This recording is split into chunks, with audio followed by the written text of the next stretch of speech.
2026 சட்டமன்ற தேர்தல் வர நிலைமையில் பிரபல ஜோதிடரான ஆச்சாரியா ஹரிஸ் ராமன்கிறவர் 2026 சட்டமன்ற தேர்தலுக்கான வெற்றி வாய்ப்பு யாருக்கு அப்படின்னு ஒரு கணிப்பை வெளியிட்டிருக்காரு. அதன்படி தவிக தலைவர் விஜய் மற்றும் டிஎம்கே தலைவர் ஸ்டாலின் இருவருக்குமே சம வாய்ப்பு இருப்பதாக சொல்லியிருக்காரு.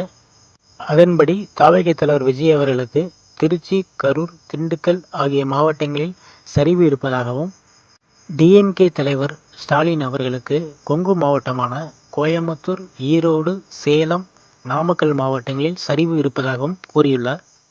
மேலும் தவிக தலைவர் விஜய் அவர்களுக்கு இளைஞர்களின் ஆதரவு அதிகம் இருப்பதாகவும், இருந்தாலும் திமுக தலைவர் ஸ்டாலின் அவர்கள் முதலமைச்சர் ஆவதற்கு அதிக வாய்ப்பு இருப்பதாகவும், தவிக தலைவர் விஜய் அவர்கள் எதிர்க்கட்சி தலைவர் ஆவதற்கு மட்டுமே வாய்ப்பு இருப்பதாக தெரிவித்துள்ளார்.